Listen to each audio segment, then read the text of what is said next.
G'day guys, welcome back to another video. This is our camper trailer. I guess we should show you around it one day. We ditched swags a while ago. Anyway, at the moment we're going to change the battery box. Now this camper trailer is a Mars Vanguard. They come with this toolbox, and this is, well, they don't come with all this stuff.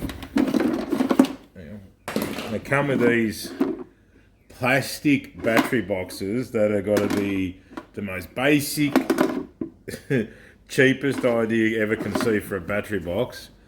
You can see that it just bows by itself. Like, they are just, I don't know what you'd use it for, but a battery box isn't one of them. That's the lid for it. They're just, you know, let me just put that somewhere safe. Anyway, we're going to do a bit of an upgrade. I did try an arc pack. Well, I had the idea of putting the arc pack 730 in, but it was just too big for this battery tray. I didn't want to go modifying the tray, so I want to try and find something that fitted, but had a bit better building option than the supply one. I'm going to try this. If it's shit, well, that's life. XTM accessories. Let's unbox the sucker. Here it is. Whoa. External wing nuts here with for the direct battery. We have a twin port USB at 5 volts, 1 amp and a 2.1 amp. Volt gauge, 12 volt SIG socket. And your andos, right? Let's unclip this strap. It's all pretty plasticky, right? It's feels better quality though than this, the one that was in the camper trailer, so that's good. A lot more rigid and sturdy. Let's pop the top. All right, what do we got? Got some instructions in here. Let's put the box down. This goes in there, that will. Instructions. Well, I don't know if you need to read them, do you? Don't blow yourself up. There's all the info, you can read them if you like. There's a quick look at them. Pause if you want to read that. Okay, this is under the lid. So this is the stuff I really wanted to know, and you know, there wasn't heaps and heaps of pictures and detail or stuff. So what you got here is, yeah, battery connections here, what cable they run to the battery, 8 gauge, okay. Everything looks heat shrunk, crimped. There's normal push-on terminal things on the back of all these. You can actually unscrew them and put your own in. If you've got a different thing you want to add in, like if you want to have twin USBs or whatever, these are generic sort of size by the look of them, and you could probably add a merit plug, you know, your twin USBs or whatever else you can fit in there, I guess. Maxi fuses for the Andersons. Bum, bum. That's got to go. We'll put in some midis, and then you run all the same fuses. It's just easier. So I've got the blade fuses in the vehicle, and midis and that. Carrying these, you got to carry more fuses, mate. Like, they're bloody not cheap, eh? So chop and swap here. We'll chop that. We'll put some midis in. What I also am going to do is I'm installing a little upgrade to this. Now I learned about this upgrade when I was actually looking at the HardKorr battery boxes, and I was going to get a HardKorr battery box because it's better made by the appearances than this, but it won't fit in the battery tray. It's a bit big, a bit like the ARC 730 pack. It just, the two things I wanted was the ARC pack, and then I thought the HardKorr one was the next best thing down. Also too big, and plus the placement of on the lid of the outlets and stuff for the power, and everything just didn't line up. This is the best suited off the shelf kit. This is a HardKorr VSR mini kit. It's a mini isolator, same as what you see, you know, you pretty much have in the engine bay of your car. So I haven't opened this up yet. This is a first look. It comes with bits of hardware, and that's it there. There it is. And why I'm fitting this is I've got an Anderson plug hooked up from my car so I can charge the camper trailer battery while we're driving. In case you forget to unhook it or you pulled over for a while, you don't want it to drain start battery and that for the car. This will disconnect the power. let's get rid of these maxi fuses. Now, people use maxi fuses, that's fine. There's all different tools you can get for these. They're the ones I use. I'll put a thing together at the end. So, FYI, they're 10mm cable, 6mm lug hole. Now around all the fanboys, it'll get prettied up. Love a bit of the old heat shrink.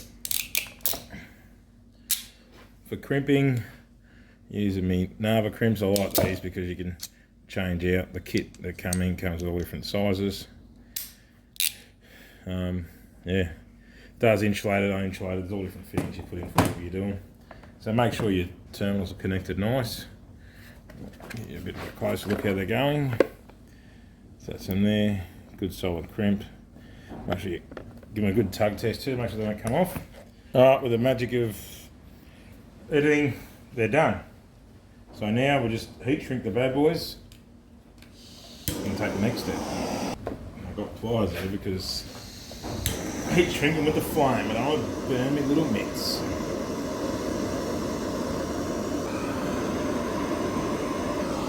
I'll get them all done and I'll get back to you. Okay, how good's that? That's in now. I've just got to bolt it down. You could obviously run new wires so they're longer, so then you can position it wherever you wanted to, but nothing else is getting mounted under here, so it doesn't really matter. They're 60 amp fuses, a lot nicer than having these two bloody things in there. What a nice upgrade from having a couple of massive big maxi fuses in there.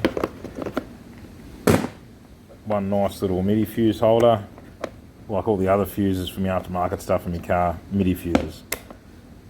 Neat, simple, beautiful. Alright, let's get on to the next bit.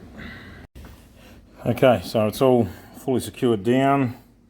Just a couple of bolts through there. That's how it looks on the other side.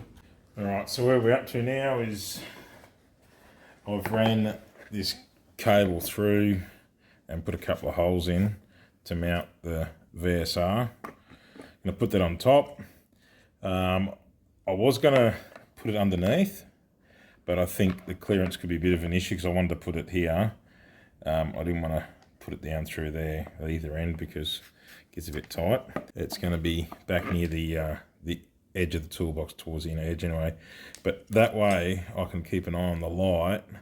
I know when it's connected, disconnected. So just by opening the toolbox, I can see at an instant whether it's connected or not, which is handy. On for the minute. Okay, we're gonna need about that much cable. Snippo. We'll have to feed it through, strip it, and then put another ring terminal on it. Alright, that's it mounted up. There's nothing here on this side yet. This is the inlet side of it. The cables are in the actual toolbox. So once the lid goes in, then I can put this wire on and the other boot on that side. But it's all secured down. This is on the inside. There's the one that loops around there from that VSR, and the earth wire off the VSR as well, which comes through that side hole, which is that one there. So it should do the job nicely. Alright, let's get it in. Alright, it's all in. Probably end up putting center latches maybe on the sides of it or something. So keeping in mind, this is just like an honesty strap that just stops the lid from sort of lifting off. It's not to hold the battery. So there's a recessed piece inside the lid that holds sort of the battery. The strap, as with all these boxes, isn't the best idea. So it's just sitting over my VSR at the moment, but it's just sitting there. I'll put it some over center latches probably on the side of it. But it's all done. What a great upgrade. Okay, I've got a little flexi work light here. Let's put this on charger. Turn that on. This switch isolates them, so that's charging. 12.5 volts there. And off. How good's that? So you just want to charge something, you just turn it on. happy days. All right, if you enjoyed this video, give it a thumbs up, leave a comment. Stay tuned. We've got a few videos coming out soon again, and the long-awaited final chapter of our Red Semi-Trek from I don't know, about 7 years ago. But it's going to be epic, worth the wait. Well, I think it is. So stay tuned for that, and we'll have a few more product and testing videos coming out. Good on you, eh? Hooroo.